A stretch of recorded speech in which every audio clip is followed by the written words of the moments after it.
আমি আপনাকে বলি, এখানে বসস্থান এক ভাই ব্রাদার, তার নাম হচ্ছে এইচডি রোবেল, অ্যান্ড সে আসতেছে, ঠিক আছে।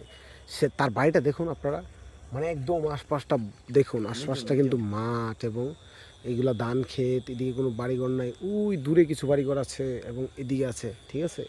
আর সে থাকে ওইখানে। আচ্ছা ভাইয়া, তুমি তোমাদের বাড়িটা যেখানে, হ্যাঁ, তো এখানে কি তোমাদের রাত্রিবেলা থাকতে কোনো ধরনের কোনো সমস্যা হয় তোমাদের? এখানে এখানে তো অনেক মনে করো যে মাঠের মাঝখানে না, তো তোমার কি কোনো সমস্যা হয় থাকতে এখানে? না তোমরা কি এই ধরনের কোনো সমস্যা পেয়েছো, কোনো ধরনের অন্য কিছু বা মানুষটা যাই হোক অন্য ধরনের কিছু পাইছো কখনো? আচ্ছা যাই হোক, তো আমরা দেখতে পাচ্ছি এই এলাকার বাসিন্দা, আপনি তো এই এলাকারই লোকাল বাসিন্দা, আপনাদের বাপ দাদার ভিটে তো এখানে, তাই না? আচ্ছা আপনাদের এই ঘরের পিছনে হচ্ছে খাল, তাই তো?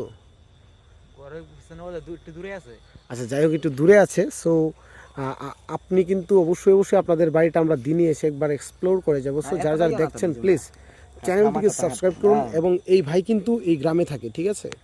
এই ভাইয়ের জন্য একটু লাইক হয়ে যাক, যারা যারা গ্রাম পছন্দ করেন, গ্রামের এই এত সুন্দর ধান ক্ষেতের পাশ দিয়ে তার বাড়িটা দেখুন গাইস। এখানে কিন্তু অনেকগুলো ধান ক্ষেত, ওই যে দেখুন তার বাড়ি, এখানে শুধু ধান ক্ষেত আর ধান ক্ষেত, আর তার বাড়ি এখানে। ওকে আপনারা সাবস্ক্রাইব করে দেখিয়ে দিন যে তা আপনারা গ্রামকে কতটা পছন্দ করেন। Thank you so much everyone.